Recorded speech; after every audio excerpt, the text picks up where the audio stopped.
Halo teman-teman, perkenalkan nama saya Marcelina Lerca Sundawan dari program studi Pendidikan Guru Sekolah Dasar kelas 2021A. Baik teman-teman, di sini saya akan menjelaskan tentang hakikat HAM, karakteristik HAM, dan jenis atau kategori HAM. Yang pertama, hakikat HAM. Hak adalah hal atau peluang yang diberikan kepada seseorang untuk dapat dimiliki, melakukan sesuatu sesuai keinginannya. Hak sesuatu berupa benda, hal, kekuasaan, kewenangan yang dimiliki seseorang menurut ketentuan atau peraturan tertentu yang berlaku. Yang kedua, asasi, mendengar, fundamental, dan utama. Yang ketiga, manusia, individu yang hidup. Hak dapat dibedakan menjadi dua, yaitu hak khusus dan hak dasar. Hak dasar, asasi atau umum, paling fundamental menjadi dasar adanya hak yang lainnya. Yang kedua, hak khusus, adanya hak karena kekhususan tertentu dan tidak berlaku untuk semua pihak. 3. Berikut beberapa definisi HAM menurut para ahli. Yang pertama, menurut William Ockham, hak sebagai sebuah kuasa untuk bertindak dan juga hak sebagai sesuatu bentuk kewenangan atau kuasaan yang melekat pada setiap individu yang memungkinkan mereka untuk bertindak dan membuat pilihan secara bebas sesuai dengan kehendaknya, tanpa adanya pembatasan dari pihak luar selama tindakan tersebut tidak melanggar hak orang lain atau aturan moral yang berlaku. 3. Yang kedua, menurut T. Holland, hak adalah bentuk kekuasaan yang dimiliki oleh seseorang untuk memengaruhi atau mengarahkan tindakan orang lain sehingga memungkinkan untuk menciptakan dampak atau mengubah perilaku pihak lain sesuai kehendaknya. 3. Yang ketiga, menurut Thomas Hobbes dan B. Spinoza, hak diartikan sebagai kebebasan yang melekat pada setiap individu yang memberikan mereka ruang untuk bertindak sesuai dengan keinginan kebutuhan mereka, tanpa harus dibatasi oleh aturan eksternal selama tidak merugikan hak orang lain. 3. Menurut Paus Yohanes 23, HAM sebagai hak-hak moral universal yang memiliki secara sama oleh semua orang karena mereka adalah makhluk manusia. 3. Yang keempat, menurut Undang-Undang Republik Indonesia Nomor 39 Tahun 1999 tentang Hak Asasi Manusia, seperangkat hak yang melekat pada hakikat dan keberadaan manusia sebagai makhluk Tuhan Yang Maha Esa dan merupakan anugerahnya yang wajib dihormati, dijunjung tinggi, dan dilindungi oleh negara, hukum, pemerintah, dan setiap orang. Baik teman-teman, penjelasan yang kedua tentang karakteristik HAM. Yang pertama, melekat pada kodrat atau hakikat manusia. Melekat pada kodrat dalam konteks hak asasi manusia berarti bahwa hak-hak tersebut secara alami merupakan bagian dari setiap individu sebagai manusia. Hak-hak ini timbul dari martabat atau hakikat manusia itu sendiri, bukan diberikan pemerintah atau institusi tertentu, melainkan merupakan karakteristik dasar yang sudah ada dalam diri setiap orang sejak lahir. 3. Yang kedua, berlaku bagi semua orang berarti bahwa hak-hak tersebut dimiliki oleh setiap individu tanpa pengecualian.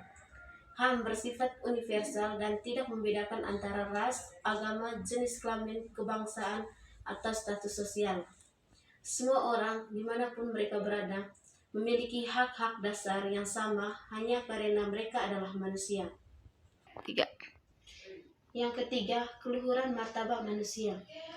Keluhuran martabat manusia itu mengacu pada nilai dan kehormatan yang melekat pada setiap individu sebagai manusia. Artinya, setiap orang memiliki martabat yang harus dihargai dan dilindungi, dan inilah yang menjadi dasar bagian pengakuan hak-hak dasar tersebut. Semua hak asasi berakar pada prinsip bahwa setiap manusia memiliki nilai yang tak ternilai dan harus diperlakukan dengan hormat serta tanpa diskriminasi. Yang keempat, kesederajatan berarti bahwa setiap individu memiliki kedudukan yang setara di hadapan hukum dan di dalam masyarakat. Tidak ada seorang pun yang lebih tinggi atau lebih rendah hak-haknya dibandingkan dengan orang lain, sehingga semua orang berhak mendapatkan perlakuan yang adil dan tanpa diskriminasi, terlepas dari perbedaan ras, agama, jenis kelamin, atau status sosial. Teman-teman, saya akan menjelaskan juga tentang jenis-jenis hak. Yang pertama, hak asasi pribadi atau personal right. Baik teman-teman, saya akan menjelaskan juga tentang jenis-jenis HAM. Yang pertama, hak asasi pribadi atau personal right. Beragama, berpendapat, berkeluarga, yang artinya merujuk pada hak-hak yang melindungi kebebasan individu dalam menjalani kehidupan pribadi mereka. Ini mencakup hak untuk memilih agama dan menjalankannya sesuai keyakinan. Hak untuk menyatakan pendapat tanpa rasa takut atau akan pembalasan, serta hak untuk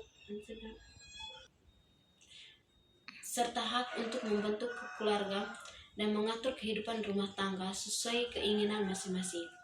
Hak-hak ini memberikan individu kebebasan untuk mengungkapkan diri dan menjalani hidup mereka dengan cara yang mereka pilih, tanpa campur tangan yang tidak sah dari pihak luar.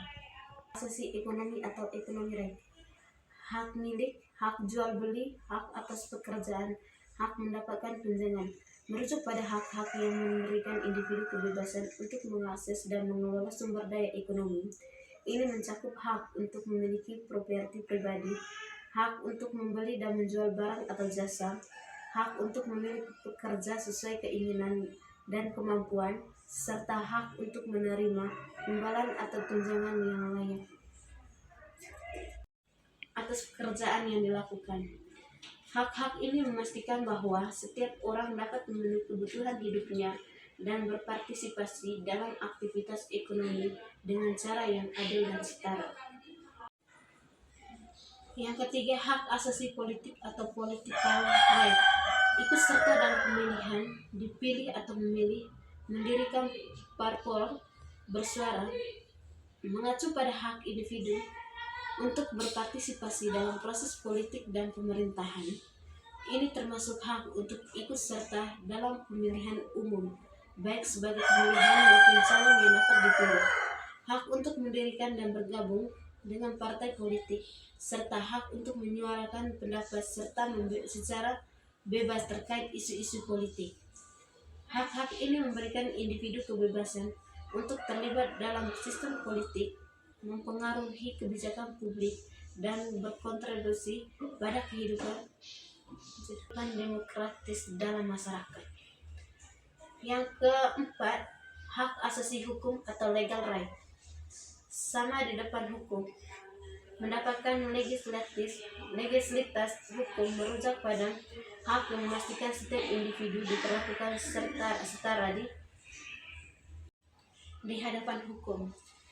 Ini berarti bahwa semua orang memiliki kedudukan yang sama di depan hukum, tanpa ada diskriminasi berdasarkan status, ras, dan agama. Selain itu, hak ini juga mencakup hak untuk memperoleh status hukum yang sah, seperti kewarganegaraan yang memberikan perlindungan hukum, serta akses terhadap hak-hak lainnya yang diatur oleh negara. Yang berikut, hak asasi sosial dan budaya atau social and cultural right. Pendidikan, kesehatan, mengembangkan budaya, ekspresi budaya, mencakup hak-hak yang memungkinkan individu untuk menikmati kehidupan sosial yang layak dan berkembang dalam bidang budaya. Ini termasuk hak untuk memperoleh pendidikan yang berkualitas, hak untuk mendapatkan layanan kesehatan yang memadai, serta hak untuk melestarikan dan mengembangkan budaya mereka sendiri. Selain itu, hak ini juga memberikan kebebasan bagi individu untuk mengekspresikan diri melalui seni, tradisi, dan kegiatan budaya lainnya yang menjadi bagian penting dari identitas sosial mereka. Yang berikut, hak asasi dalam tata cara peradilan dan perlindungan hukum. Perlakuan adil dalam peradilan, penahanan, penangkatan, penggeledahan, merujuk pada hak-hak yang melindungi individu dalam proses hukum, memastikan mereka diperlakukan dengan adil dan sesuai dengan prosedur yang sah. Ini mencakup hak untuk mendapatkan perlakuan yang adil selama proses peradilan, hak untuk tidak ditahan atau ditangkap secara sebenar-benar, serta hak untuk dilindungi dari penggeledahan atau penyitaan yang tidak sah. Hak-hak ini memastikan bahwa setiap orang mendapat perlindungan hukum yang layak dan tidak diperlakukan secara diskriminatif atau sewenang-wenang oleh aparat hukum.